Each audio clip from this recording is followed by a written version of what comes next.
Hello everyone, welcome back to my channel Study Club 24/7। आज हम इस वीडियो में डिस्कस करेंगे about the CU set exam, जो कि लास्ट वीडियो में ऑलरेडी हमने डिस्कस किया था अबाउट द CU सेट की क्या सिलेबस है, क्या पैटर्न है, एग्जाम कब होगा एंड फॉर्म कब निकलेंगे। जैसे कि मैंने आपको बताया था कि फॉर्म जो है अप्रैल के फर्स्ट वीक में निकल जाएगा। तो आज 2 अप्रैल है। आज NTA ने फॉर्म जो है डाल दिया अपने वेबसाइट पर, वहां जाकर के अब फॉर्म फिल कर सकते हैं। ओके, बेसिकली आज मैं क्यों इस वीडियो को बना रहा हूं, क्योंकि अभी भी बहुत सारे बच्चे कंफ्यूज्ड हैं, बहुत सारे बच्चे कंफ्यूज्ड हैं कि सर क्या करना है, ट्यूशन लेना है या नहीं लेना है। अभी भी बहुत सारे बच्चे कंफ्यूज हैं, जबकि मैंने लास्ट वीडियो में आपको बताया था कि there is no need to take tuitions. जितने भी आपका क्या कह रहा है सिलेबस है वो NCERT बेस्ड है। और मैं आपको अभी भी यही बोलूंगा कि आप 12th पर फोकस कीजिए, 12th के एग्जाम पर फोकस कीजिए। जितना ज्यादा आप 12th के NCERT को फोकस करेंगे, मैं दोबारा रिपीट कर रहा हूं, जितना ज्यादा NCERT को पर फोकस करेंगे उतना ज्यादा आप पेपर को उतने अच्छे से दे सकते हैं, उतना अच्छा प्रिपरेशन आपका होगा। तो आपको कोई ट्यूशन नहीं लेना, कुछ भी नहीं करना, ठीक है। आपको सिर्फ किसको फॉलो करना है भाई, NCERT को फॉलो करना है, ठीक है। थोड़ा सा आपको यहाँ पर अभी करंट अफेयर्स वगैरह है, ये सब थोड़ा आपको पता होने चाहिए, ठीक है।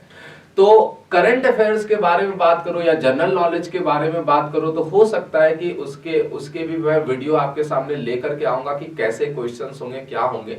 शायद हो सकता है कि करंट अफेयर्स या जनरल नॉलेज हटा भी दे, ठीक है। आज मैं चेक कर रहा था वेबसाइट पर, अभी कंफर्म नहीं हुआ है कि वो करंट अफेयर्स या जनरल नॉलेज हटाएंगे या नहीं हटाएंगे, लेकिन जहां तक लगता है शायद कि हो सकता है कि वो हटा दे, ठीक है। वो बात की बात है, लेकिन स्ट्रिक्टली हमारे जो UGC के चेयरमैन है प्रोफेसर जगदीश कुमार, उन्होंने स्ट्रिक्टली बोल दिया है कि आपको क्या फॉलो करना है, NCERT फॉलो करना है, राइट। ओके, तो एडमिशन फॉर्म जो है, एडमिशन फॉर्म का लिंक मैं आपको डिस्क्रिप्शन में दे दूंगा। आप वहां से जाकर के डायरेक्ट NTA के वेबसाइट पे जा सकते हैं, या अदरवाइज आप जो है गूगल पे जाइए, वहां पर NTA का वेबसाइट पे डालिए और वहां पे आपको CU सेट का फॉर्म मिल जाएगा। देखिए, इस वीडियो का जो मेन पर्पस था मेरा बनाने का, वो ये था मॉक टेस्ट।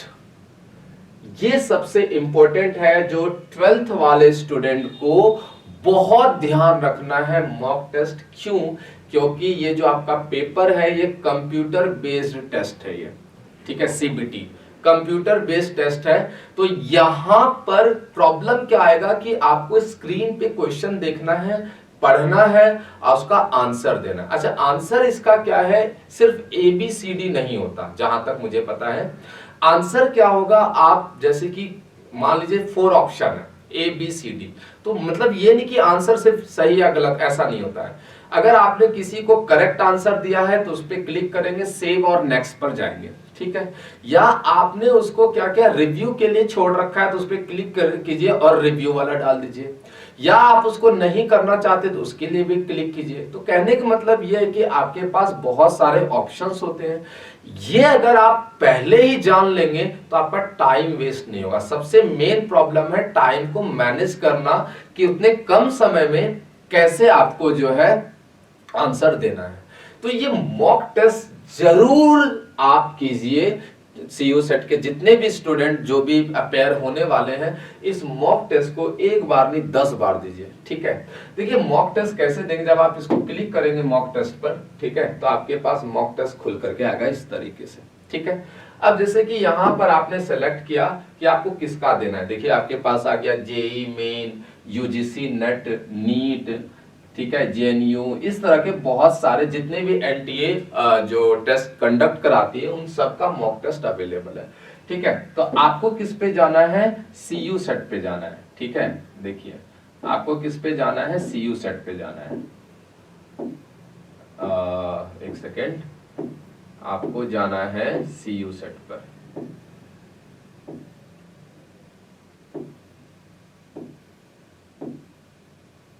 ये लाना DU, सो दिल्ली यूनिवर्सिटी एंट्रेंस टेस्ट, ठीक है, यहाँ पर आपको जाना है, ठीक है। और उसके बाद यहाँ पर आप जाएंगे तो देखिए दिल्ली यूनिवर्सिटी एंट्रेंस टेस्ट, जैसे कि इस तरह सपोज कीजिए लिया है, ठीक है। अब लाइक DU जो है BA ऑनर्स है, इस तरीके से आप कोई भी जा सकते हैं। अभी CU सेट का भी अभी शायद उन्होंने अपलोड नहीं किया होगा, वो करेंगे मॉक टेस्ट को अपलोड, और इस पर जाएंगे स्टार्ट मॉक टेस्ट, ठीक है। अब इस पे क्या होगा, आपका जो है यूजर नेम और आपसे पूछा जाएगा पासवर्ड, ठीक है। तो देखिए यहाँ पर नेम आप डाल सकते हैं कुछ भी, पासवर्ड डाल सकते हैं और लॉगिन कर सकते हैं, ठीक है।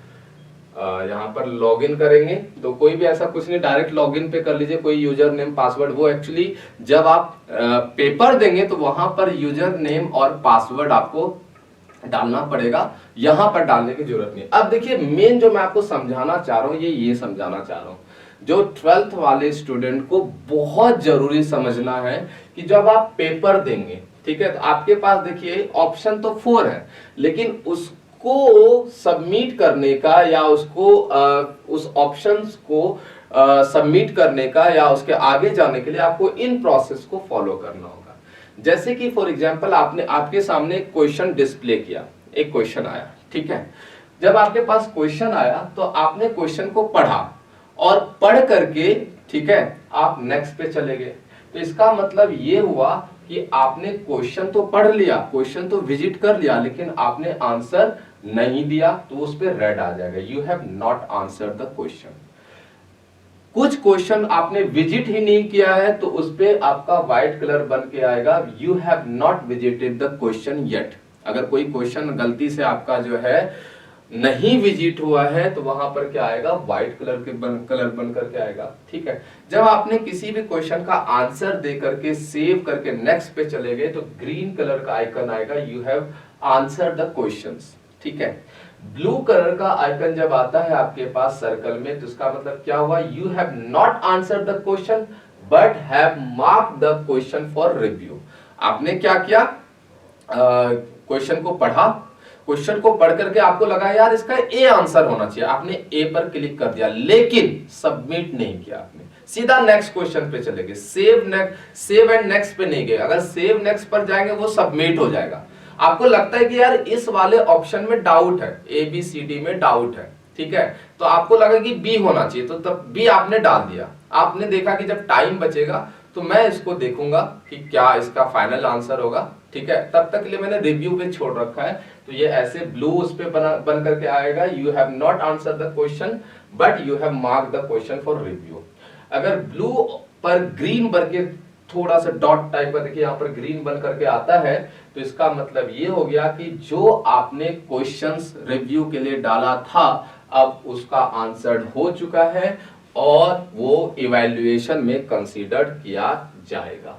तो ये जो इंस्ट्रक्शंस है, मेन इंस्ट्रक्शन, इसको जरूर पढ़िएगा, ये जो इंस्ट्रक्शंस है। अब क्या है, जैसे कि मैंने आपको बताया था, जो आपके क्वेश्चंस होंगे उसके नेगेटिव मार्क्स होंगे 0.25, ठीक है, एंड इस तरह करके आप प्रोसीड कर सकते हैं। जब आप प्रोसीड करके जाएंगे तो please accept the terms and condition before proceeding. तो यहाँ पर इसी तरह सेम फाइनल जब आप पेपर देंगे तो सेम इसी तरह खुल करके आएगा, बिल्कुल सब कुछ सेम, ऐसे ही इंस्ट्रक्शंस गिवन होंगे, ऐसे ही सब कुछ होगा। इसी तरह आपको टर्म्स एंड कंडीशंस पे जाना है और यहाँ पर क्या करना है, प्रोसीड्स करना है, ठीक है। जब आप प्रोसीड्स करेंगे यहाँ पर, अब जैसे कि फॉर एग्जांपल ये क्वेश्चन आता है, अब जैसे कि क्वेश्चन नंबर फर्स्ट है, क्वेश्चन नंबर फर्स्ट है broadcast media is linked with, इसके ऑप्शंस है books, telephone, radio and internet. ये मैं CU सेट का नहीं बता रहा हूँ, किसी अदर एग्जाम का है, जैसे कि ये BA honours humanities and social science 2018 का है। जस्ट फॉर मैं आपको बता रहा हूँ कि कैसे आपको करना है। तो आपके पास 4 ऑप्शंस है, option 1, option 2, option 3 and option 4, ठीक है। अब देखिए इसको आंसर कैसे करना है, मेन जो पंगा है वो यहाँ पर है, जो आपके लिए नया है वो ये है, इसको आंसर कैसे करना है। अगर आपको लगता है कि भाई इसका इंटरनेट जो है ना वो परफेक्ट करेक्ट आंसर है आपके अकॉर्डिंग, ठीक है, तो आप क्या करेंगे, 4th पर जाएंगे और यहां पर सेव और नेक्स्ट को क्लिक कर देंगे, ठीक, बस हो गया, सबमिट आपका हो गया and that answer will be evaluated. अब आते हैं क्वेश्चन 2 पर। क्वेश्चन 2 पर आपके पास स्टेटमेंट गिवन है और स्टेटमेंट के अकॉर्डिंग आपको लग रहा है यहाँ पर ऑप्शंस गिवन है कि first and second, second only, first only, neither first nor second, और आपके पास दे रखा है 4 ऑप्शन कि आपको इसमें से कौन सा सही लग रहा है। ठीक है, आप कंफ्यूज है, पता नहीं यार इसका क्या आंसर होगा, नहीं होगा। ठीक है, तो आपने क्या किया, सपोज सेकंड को आपने इसको टिक किया, लेकिन आपको लग रहा है कि मैं अभी कंफर्म नहीं हूं, तो आप क्या कीजिए, save and mark for review पर जाइए। सेव एंड मार्क फॉर, नहीं सॉरी, आप mark for review and next पर जाइए। ठीक है, आप क्या करेंगे, मार्क फॉर रिव्यू और नेक्स्ट पर जब जाएंगे तो देखिए यहां पर, ध्यान से देखिए, यहां पर आपका क्या होगा, ब्लू टिक आ जाएगा। देखिए, मतलब आपके सामने इसी तरह डिस्प्ले होगा और यहां पर ब्लू टिक आ जाएगा, और यहां पर जब ब्लू टिक आएगा तो आपको समझ में आ जाएगा भाई क्वेश्चन नंबर जो 2 है ना, उसका अभी हमने सिर्फ मार्क किया है, मैंने सबमिट नहीं किया है, मुझे एक बार क्वेश्चन नंबर 2 देखना है। ठीक है, ये देखिए, ये सर्कल बन करके आ जाएगा, आपको देखना है, बस यहां से समझना है भाई क्वेश्चन नंबर 2 पे जाना है, मुझे देखना है। अगर सपोज आप बिना देखे फाइनल सबमिट कर देते तो ये इवैल्यूएशन में नहीं जाएगा। आपने भले ही मार्क कर रखा है, लेकिन ना ये पॉजिटिव, मतलब इवैल्यूएशन होगा नहीं, चाहे वो गलत हो चाहे वो सही हो, वो इवैल्यूएशन में नहीं आएगा, ये याद रखिएगा। ठीक, अब जैसे कि सपोज नेक्स्ट क्वेश्चन पर आते हैं, हम नेक्स्ट क्वेश्चन पर आते हैं, जैसे कि क्वेश्चन नंबर 3 है, ये क्वेश्चन नंबर 4 पर आया, 4 पे आया। जैसे कि यहाँ पर क्वेश्चन नंबर 4 गिवन है, permanent hair straightening technology uses hot air only, protein serum and hot air, lipid solution and hot air, hot iron rod, इस तरीके से आपके पास क्वेश्चन आया। ठीक है, आपको लग रहा है कि भाई इसका आंसर जो होगा ना, इसका आंसर आई थिंक 2 होना चाहिए, जस्ट फॉर एग्जाम्पल। ठीक है, जस्ट फॉर एग्जाम्पल 2 होना चाहिए। ठीक है, आप 100% श्योर है, लेकिन आप चाहते कि ये आंसर होगा 2 होगा। ठीक है, तो आप क्या कीजिए, जब आप श्योर है कि 2 होगा, ठीक है, लेकिन थोड़ा सा कुछ लग रहा है कि गड़बड़ हो सकता है कि आप ये सोच रहे कि टाइम बचेगा तो मैं इसके बारे में और सोचूंगा, अभी के लिए तो मैं 2 कंफर्म हूं, तो आप किस में जाइए, save and mark for review पर जाइए। Save and mark for review पर जब आप जाएंगे तो देखिए मैं यहां पे चला गया। ठीक, आपके पास नेक्स्ट क्वेश्चन आ गया, यहां पर देखिए क्या बन के आ गया, 4 पे ये देखिए ब्लू सर्कल और नीचे एक ग्रीन आ गया। इसका मतलब ये हुआ कि आपने इस क्वेश्चन को देखा है, उस क्वेश्चन का आंसर दिया है आपने, लेकिन बाद में इसके आंसर्स को चेंज कर सकते हो। ओके, और अगर आपने सबमिट कर दिया तो ये वाला आंसर जो है, जो आपने दिया, ये इवैल्यूएशन में जाएगा। सही है तो आपको मार्क्स मिलेंगे, गलत है तो मार्क्स नहीं मिलेंगे। तो ये 2 पॉइंट जो है बच्चों, आप लोगों को बहुत समझना जरूरी है। ये जो 2 पॉइंट है, एक ये वाला पॉइंट और एक ये वाला पॉइंट। ठीक है, तो ये जो सेकंड वाला पॉइंट है, ये कहां से आएगा, ये इस वाले से। ठीक है, इसमें क्या हो गया कि आप विजिट कर लिया आपने, आप अगर सबमिट भी कर देते तो ये वाला इवैल्यूएशन में नहीं जाएगा। इवैल्यूएशन में जाने के लिए आपको या तो save and mark for review पे जाना होगा, या आपको सेव एंड नेक्स्ट पे जाना होगा।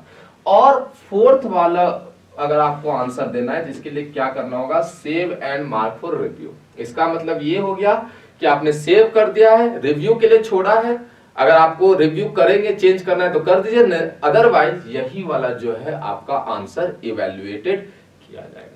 तो बेसिकली ये प्रोसेस है आपका एग्जाम का। तो ये चीज आप ध्यान में रखिएगा, सबसे इंपॉर्टेंट है, क्योंकि आपको, आपके पास ये फर्स्ट टाइम आएगा कि आप इस तरह के जो है कंप्यूटर बेस्ड जो टेस्ट को जो है फेस करेंगे, और ये टाइम टेकिंग होता है। तो मैं आपको दोबारा रिपीट कर रहा हूं, सजेस्ट कर रहा हूं कि कम से कम जो है 4-5 मॉक टेस्ट, जो भी जहां से भी रिसोर्स आपको मिलता है वो प्लीज आप दीजिए। एंड एक ही मॉक टेस्ट अगर आप चाहते 10 बार दीजिए, ताकि आपको प्रैक्टिस हो जाए कि कैसे डील करना है। मैं आपको बता दूं, पर्सनल एक्सपीरियंस है मेरा, मैंने दिया है। ये टाइम टेकिंग होता है, क्योंकि माउस को हिलाना, फिर कंप्यूटर को देखना, कई क्वेश्चंस लेंदी हो जाता है तो हमें ऐसे पढ़ना पड़ता है। तो बहुत टाइम टेकिंग होगा ये। तो इसको कैसे आप कम कर सकते हैं, कैसे मैनेज कर सकते हैं, जितना मॉक टेस्ट देंगे उतना ये मैनेज होगा। ठीक है, तो ओवरऑल ये हमें बताना था, इसको आप ध्यान में रखिएगा। ठीक है, और भी कोई अगर नया अपडेट आता है तो मैं जरूर वीडियो के थ्रू आप लोगों के सामने शेयर करूंगा। तब तक के लिए थैंक यू, आपका सपन कुमार।